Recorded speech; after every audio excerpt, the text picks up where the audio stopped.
성도 여러분, 교과 공부 시간입니다. 이 시간 기도하고 교과 공부하도록 하겠습니다. 하늘에 계신 하나님 아버지, 오늘 안식을 주시고 하나님의 말씀을 공부할 수 있는 기회를 주시니 감사를 드립니다. 예수님과 사도들이 성경에 대하여 대했던 그 태도와 그들의 마음의 자세를 이 시간 우리도 배울 수 있도록 도와주시옵소서. 예수님 이름으로 기도합니다. 아멘. 이번 기 성경 해석학, 오늘은 3과 예수님과 사도들의 성경관에 대해서 공부해 보도록 하겠습니다. 먼저 기억절 보겠습니다. 예수께서 대답하여 이르시되 기록되었을 때 사람이 떡으로만 살 것이 아니요 하나님의 입으로 나오는 모든 말씀으로 살 것이라 하였느니라 하시니. 마태복음 4장 4절 말씀. 여기 마태복음 4장에 예수님께서 광야에서 사단에게 시험을 받으실 때에 그 시험을 물리칠 때에 예수님께서 신명기에 나와 있는 하나님의 말씀을 통해서 사단의 유혹을 이겨내시는 것을 여기 보게 됩니다. 예수님께서는 여기 마태복음 4장 4절에 보면 성경에 있는 어떤 부분의 말씀만 이렇게 중요하게 생각하신 것이 아니라 모든 말씀으로 살 것이라고 그렇게 말씀을 하셨습니다.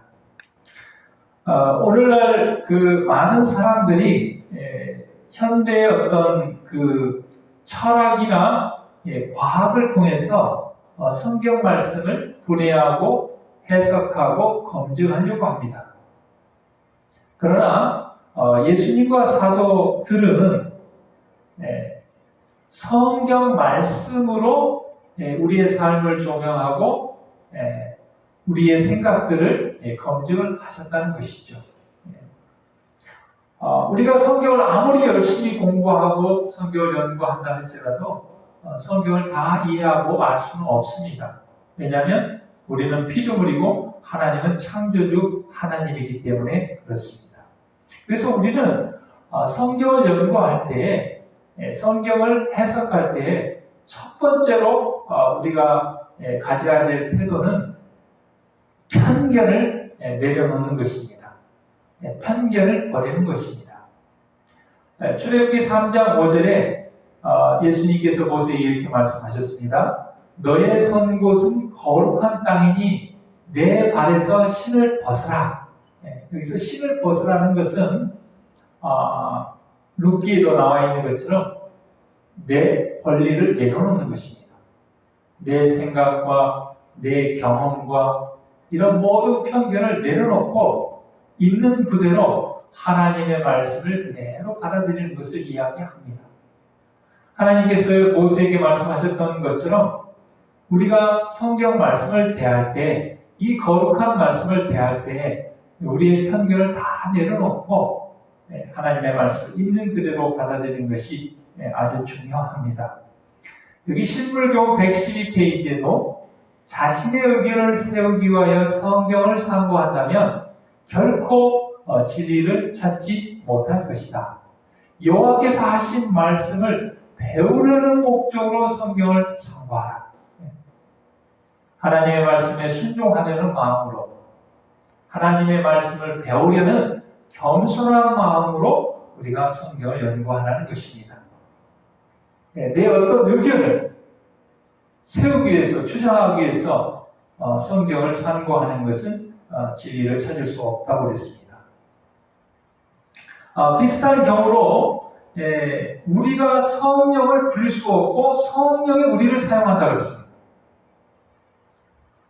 우리가 성령을 받아가지고 우리가 성령을 사용하려고 하는 것은 그것은 교만한 마음입니다. 성령이 우리를 사용해야 되는 것입니다. 우리의 의견을, 주장을 내세우기 위해서 성경을 연구하는 것이 아니라 성경 말씀대로 우리가 순종하고 따라가는 것입니다. 제가 한 예를 좀 들어서 말씀을 드리려고 합니다. 마태복음 10장 29절에 보면 한 아사리온에 참새 2마리를 살 수 있다고 마태는 기록을 했습니다.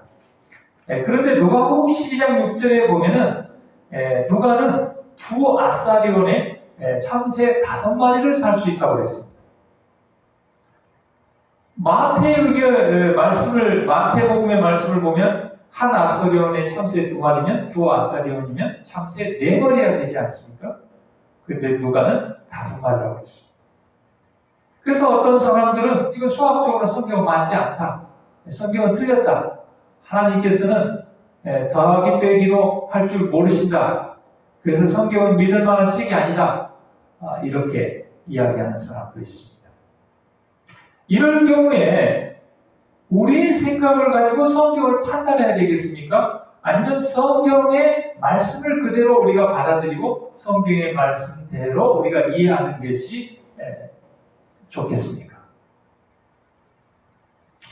그래서 왜 이렇게 차이가 날까 하고 여러 가지로 기도하고 생각해 봤을 때 참새 한 마리, 한 아사리온에 참새가 2마리인데 2아사리온에 4마리가 아니라 5마리를 준 것은 아마도 그 참새를 파는 그 상인이 덤으로 1마리를 더 주었겠구나, 이렇게 생각을 하게 되는 것입니다. 그리고 마침 그때 누가가 시장에서 그런 장면을 봤던 것 같습니다.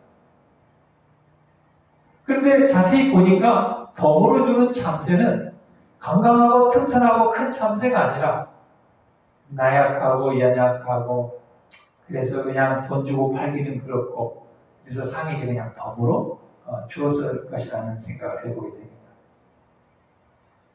하나님께서는 그렇게 덤으로 팔리는 연약하고 힘없는 참새도 허락하지 아니하시는 땅에 떨어질 수 없다. 하물며 너희가 보냐 하는 하나님의 사랑의 교훈을 주기 위해서 참새를 예로 든 것입니다. 그렇기 때문에 하나님의 기록된 말씀을 우리가 대로 받아들이고 순종하고 배우려는 마음으로 접근하면 하나님의 놀라운 사랑을 이해하고 깨닫고 받아들이게 된다는 사실입니다. 우리도 덤으로 발려가는 연약하고 힘없는 참새처럼 우리가 실패하고 죄 가운데 있고 연약하지만 하나님께서는 그런 우리도 사랑하시고 그 연약한 참새처럼 하나님의 허락지 아니하시면 사단이 우리를 어찌할 수 없다고 말씀하고 계십니다. 사람들은 자신을 하나님이나 하나님의 말씀보다 지혜롭게 여긴다. 변함없는 기초에 그들의 말을 올려놓고 모든 것을 하나님의 말씀으로 검증하기보다 그들은 과학이나 자연에 대한 그들의 사상으로 하나님의 말씀을 검증하고 그것이 마치 과학적인 그들의 사상에 일치하지 않는 것처럼 믿지 못할 것으로 폐기해버린다. 과학이나 자연에 대한 사상으로 하나님의 말씀을 검증하는 것이 아니라 하나님의 말씀으로 과학이나 자연을 검증하고 살펴봐야 된다 하는 것이 이번 주 교과에 예수님과 사도들이 가졌던 성경관입니다. 일요일 소지로 넘어갔어요. 예수님께서 처음에도 그 말씀을 드렸던 것처럼 사단의 시험에 대해서 말씀으로 이렇게 사단의 시험을 이겨낸 것을 우리가 보게 됩니다. 그런데 첫 번째 시험에서는 사단이 예수님께 나타나서 40일 동안 금식하신 배고프신 예수님께 나타나서 이 돌이 떡덩이가 되게 하라, 그렇게 했을 때 예수님께서 신명기 8장의 말씀을 통해서 사람이 떡으로만 사는 것이 아니고 하나님의 모든 말씀으로 살 것이다 하고 예수님께서 사단의 시험에 대해서 신명기의 말씀으로 이겨내셨습니다. 그러자 사단이 이제 2번째 시험을 하는데 이번에는 사단도 성경 말씀을 인용을 합니다. 그래서 마태복음 4장 5절 6절에 보면 마귀가 예수를 거룩한 상으로 데려가 성전 꼭대기에 세우고 만일 네가 하나님의 아들이거든 뛰어내리라 기록하였을 때 성경에 보면은 저가 너를 위하여 그 사자들을 명하시사 손으로 너를 받들어 발이 도에 부딪히지 않게 하리라 하면서 이 사단도 성경 말씀을 인용합니다. 근데 예수님께서 어떻게 하셨습니까? 마태복음 4장 7절에 또 기록되었을 때 너의 주 너의 하나님을 시험치 마라. 사단이 성경으로 하나님을 공격했을 때 하나님께서는 다른 성경 말씀을 통해서 또 그 공격을 방어하시는 것을 보게 됩니다. 다시 말하면 사단은 성경을 잘못 해석하고 잘못 적용한 것이었죠. 그래서 네가 뛰어내린다 할지라도 천사가 받아줄 거니까 뛰어내려라. 여러분, 하나님이 그런 하나님이십니까?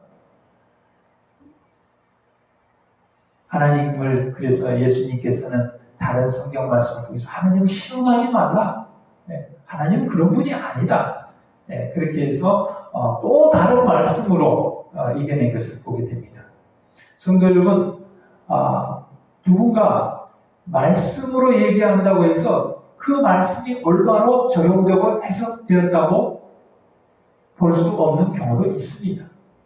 그러면 우리가 정말 그 말씀이 올바르게 적용되고 해석되었는가 알기 위해서 또 다른 말씀을 찾아가야 됩니다. 왜냐하면 모든 말씀은 다 통일성이 있기 때문에 그렇습니다. 제가 아는 어떤 집사님께서 늘 평상시에 궁금해하는 것이 하나가 있었는데 주기도문에 나와 있는 첫 부분에 가지고 굉장히 궁금해했습니다. 우리가 기도할 때 맨 처음에 어떻게 기도합니까? 하늘에 계신 하나님 아버지 이렇게 기도하지 않습니까? 근데 그분은 늘 질문을 하기를 하나님은 무소부지하신데 하늘에도 계시고 땅에도 계시고 여기도 계시고 저기도 계시는데 왜 꼭 하늘에 계신 하나님이라고만 해야 되냐? 어디나 계시는 하나님 뭐 이렇게 하면 안 되냐? 그런 질문을 늘 했습니다. 그래서 많은 사람들이 여러 가지 대답을 했지만 아마 만족이 되지 않았던 모양입니다. 그러던 때에 제가 이사야 55장 9절에 있는 말씀을 보게 되었습니다. 하늘이 땅보다 높음 같이 내 길은 내 길과 높고 내 생각은 너희 생각보다 높다.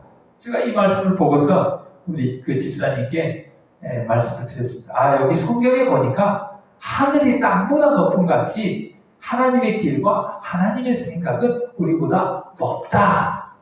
그래서 하늘에 계신 하나님이라고 이야기한 것 같다.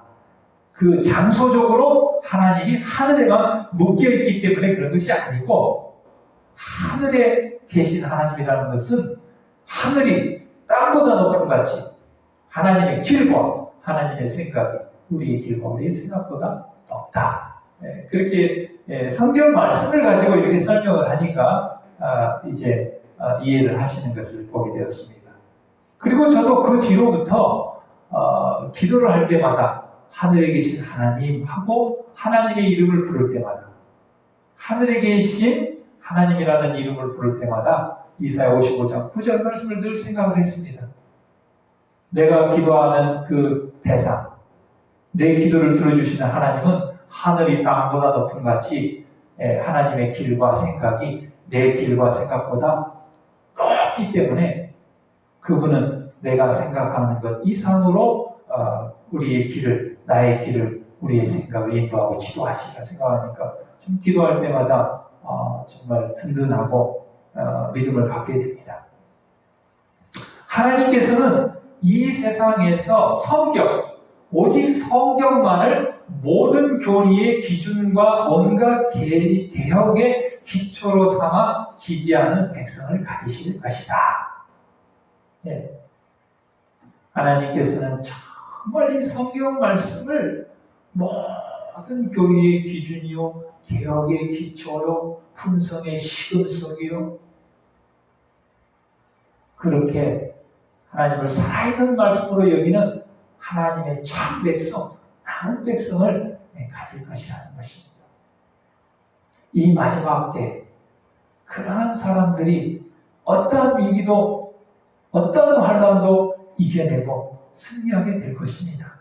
정말 하나님의 말씀 오직 성경만이 모든 교리의 기준이 되고 개혁의 기초가 되는 저와 여러분이 되기를 바랍니다. 오늘 소지로 넘어가면요, 예수님과 율법, 예수님과 성경과의 관계를 이야기하고 있습니다. 마태복음 5장 17절에 예수님께서 말씀하시기를 내가 율법이나 선지자를 폐하러 온 줄로 생각지 말라. 폐하러 오는 것이 아니요 완전케 하려 함이라. 예수님 당시에 많은 사람들이 예수님께서 하시는 말씀과 예수님께서 하시는 행동들을 보면서 예수님이 율법과 선지자, 구약 성경 말씀을 폐했다고 생각을 했습니다. 예수님께서 안식일에 아픈 사람을 고쳐주는 것을 보고 안식일을 지키지 않았다고 얘기했습니다. 그런데 예수님께서는 내가 율법을 폐하러 오는 것이 아니라 완전케 하려 함이라 그랬습니다. 안식일에 아픈 사람을 고쳐주는 것은 안식일을 안 지키는 것이 아니라 오히려 안식일을 더 잘 지키는 것이다. 안식일의 주인은 인자다. 그리고 안식일에 선을 행하는 것이 정말 안식일을 제대로 지키는 것이다. 그렇게 말씀을 하셨습니다. 그래서 많은 사람들 또 많은 교회에서 예수님 오심으로 율법이 폐했고 십계명이 폐했고 안식일이 폐했다. 이렇게 이야기하는 경우들이 많습니다. 그리고 이제 그 새 계명을 주셨으니까 사랑만 하면 된다. 그렇게 이야기하는 경우가 많이 있습니다. 그런데 여기 왜 예수님께서 그러한 반대를 받으셨는가? 그것은 예수님께서 그 반대하신 것은 율법 자체를 반대하는 것이 아니라 율법에 대한 당시 유대인들의 해석이 잘못됐다는 것을 반대한 것입니다. 사도 바울도 율법이 아니라 율법주의에 대해서 경고하시고 말씀하신 것입니다. 율법 자체는 하나님의 품성의 사본이기 때문에 그것은 폐할 수도 변경될 수도 없는 것입니다. 그래서 한 예를 들자면요, 예수님 당시에도 많은 사람들이 그냥 십계명 중에 6번째 계명 살인하지 말라 그러면 사람을 죽이지만 않으면 살인하지 않는 것이라고 그렇게 생각을 했습니다. 그래서 율법을 십계명을 그냥 표면적으로 외적으로만 생각을 했습니다. 그런데 예수님께서 오셔서 살인하지 말라 하는 것은 단지 육체적으로 사람을 죽이는 것만이 살인이 아니고 요한일서 3장 15절에 그 형제를 미워하는 것도 살인하는 것이다. 그래서 문자를 넘어서서 깊은 정신까지 드러내 주신 것입니다. 그래서 그것을 새 계명이라 표현하는 것입니다. 다시 말하면 새롭게 깨닫지 못한 것을 새롭게 재해석해 주셨다는 의미에서 새 계명이지 하나님의 율법 십계명을 폐하고 그냥 사랑만 한다 하는 사랑만 하면 된다 하는 새 계명을 준 것이 아니라는 것입니다. 그래서 로마서 10장 4절에 그리스도는 율법의 마침이라고 했습니다. 그 마침이라는 것이 율법이 폐해졌고 끝났다는 것이 아니라 율법의 완성이라는 표현입니다. 그리고 로마서 13장 10절에도 사랑은 율법의 완성이라고 했습니다. 그러니까 율법이 완전하게 완성, 제대로 완전하게 지키는 것은 사랑의 기초 위에 할 때에 그때 율법이 완성된다는 것이죠. 사랑이 빠져있는 안식일을 지키는 것은 율법주의가 될 수가 있습니다. 그러나 사랑의 기초 위에 안식일을 지킬 때 그것은 율법의 완성이 되는 것입니다. 예수님께서 여기 마태복음 22장에 보면은 그 어떤 한 사람이 예수님께 와서 질문을 합니다. 당시에 그 형사 취수제도, 그래서 형제들이 있는데 형이 자녀를 두지 못하고 죽게 되었을 때 그 형수가 그 동생의 아내가 되고 하는 그런 예를 들면서 예수님께 아주 예매하고 곤란한 질문을 합니다. 그래서 부활이 없다 하는 것을 믿는 사두개인들이 예수님께 와서 질문을 합니다. 7 형제가 있었는데 장가들어서 죽어서 후사가 없고, 그래서 그 아내가 동생에게, 그래서 둘째, 셋째, 7째까지 그렇게 했다. 그러면 부활 때에 그 7 중에 누구의 아내가 되겠느냐? 그래서 이 부활을 믿지 않기 위해서 그러한 그 당시에 있었던 그 형사 취수제도 그것 형수 취수제도를 통해서 이렇게 이런 논리를 폈습니다. 그때 예수님께서 이렇게 대답을 하셨습니다. 너희가 성경도 하나님의 능력도 알지 못하는 거로 오해하였도다. 부활 때는 장가도 아니가고 시집도 아니가고 하늘에 있는 천사들과 같다. 우리가 하늘에 가면은 정말 가족제도 이상의 그런 아주 긴밀하고 밀접한 관계가 되기 때문에 그런 세상에 있었던 그런 관계들이 아무런 영향을 미치지 않는 그런 하늘의 질서에 놓이게 된다. 그렇게 예수님께서 대답을 하셨습니다. 그래서 성경도 제대로 알지도 못하고 하나님의 능력도 알지 못함으로 오해했다. 그렇게 예수님께서 대답을 하셨습니다. 우리가 그 죽음에 대해서 이야기할 때 어떤 사람들은 이런 이야기들을 합니다. 요즘은 이제 많이 인식이 바뀌어가지고 교회에서도 사람이 이렇게 죽으면 화장을 많이 하지 않습니까? 근데 예전에 보면은 그 매장하는 것을 선호하고, 만약에 화장해가지고 태워가지고 다 뿌려버리고 나면 나중에 예수님께서 그것을 어떻게 부활시킬 수 있느냐? 또 화장하는 것은 사람을 2번 죽이는 것이다. 이런 인간적인 생각을 가지고 있는 사람들이 많이 있었습니다. 그것은 성경도 하나님의 능력도 알지 못함으로 오해한 것입니다.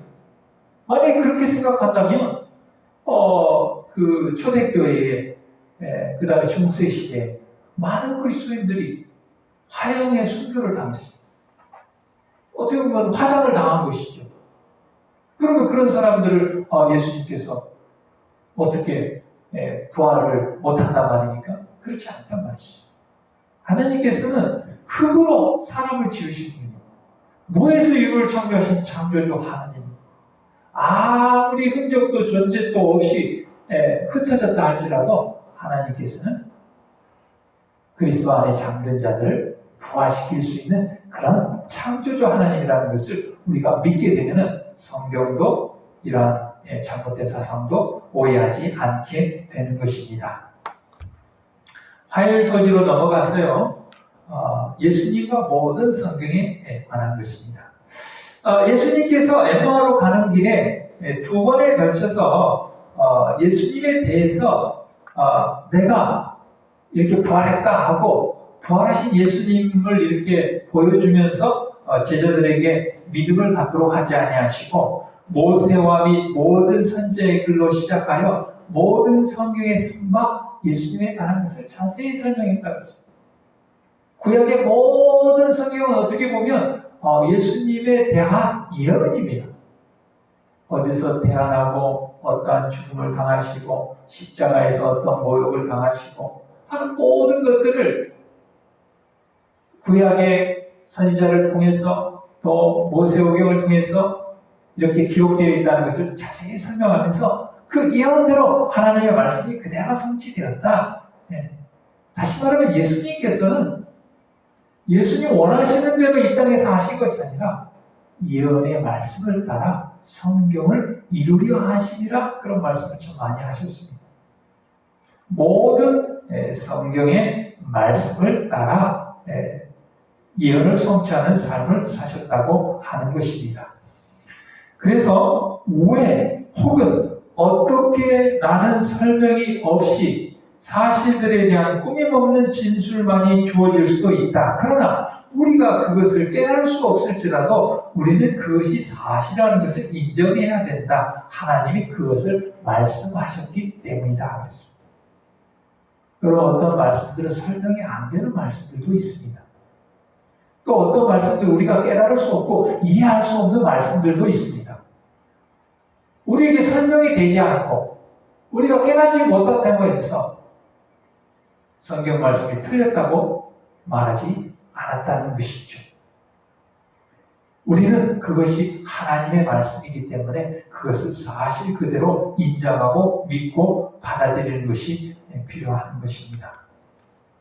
수요일 소지로 넘어가서 예수님과 그리고 성경의 기원과 역사에 관한 것입니다. 마태복음 24장 38절에 39절에 보면 홍수 전에 노아가 방주에 들어가던 날까지 저희를 다 멸하기까지 깨닫지 못하였으니 인자의 임함도 이와 같으리라. 예수님께서는 마태복음 24장의 마지막 때에 대해서 말씀하시면서 예수님의 재림이 노아 홍수 때와 같다. 그러면서 노아 홍수의 이야기가 노아 홍수에 관한 성경 말씀이 노아라는 인물이 지어낸 인물이고 지어낸 이야기가 아니고 역사적인 사실이라는 것을 말씀을 하셨습니다. 예수님께서는 모든 성경 말씀들을 역사적인 사건으로 역사적인 진실로 그것을 언급하시고 그것을 인용하시고 그것을 받아들였다는 사실입니다. 우리도 모든 성경을 살아있는 하나님의 말씀으로 역사적인 진실로 역사적인 사건으로 믿고 받아들이는 저와 여러분이 되기를 간절히 바랍니다. 마지막으로 목요일 소지의 사도들도 성경을 예수님처럼 그렇게 하나님의 음성으로 그렇게 받아들이고 그렇게 인용했다는 사실입니다. 마태복음 2장 5절에 마태는 이렇게 성경을 기록했습니다. 가로되 유대 베들레헴이오니 이는 선지자로 이렇게 기록된 바. 미가 선지자를 통하여 예수님께서 미가 5장 2절에 베들레헴에서 태어날 것이라고 예언했고 또 마태는 제자 마태는 그 미가 선지자의 말씀을 인용하면서 예수님께서 성경 말씀대로 베들레헴에서 태어날 것이라고 믿고 확신했다는 사실입니다. 우리는 이번 교과를 통해서 예수님과 사도들이 성경을 어떻게 바라봤는가, 성경관에 대해서 살펴봤습니다. 예수님이나 사도들 모두 성경 말씀을 살아있는 하나님의 말씀으로 믿고 받아들였다는 사실입니다.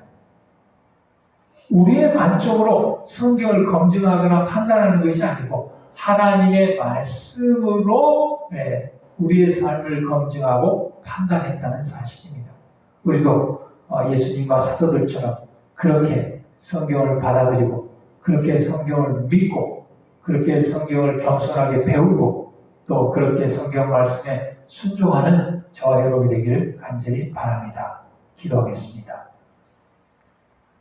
하늘에 계신 하나님 아버지, 저희들에게 살아있는 성경 말씀을 주셔서 감사를 드립니다. 예수님과 사도들이 성경 말씀을, 모든 성경 말씀을 그대로 역사적인 사실과 또 역사적인 기록으로, 사건으로 받아들였던 것처럼 우리도 성경 말씀을 정말 진실함으로 받아들이고 또 그 말씀대로 순종하는 우리 모두가 되게 해 주시옵소서. 예수님 이름으로 기도합니다. 아멘.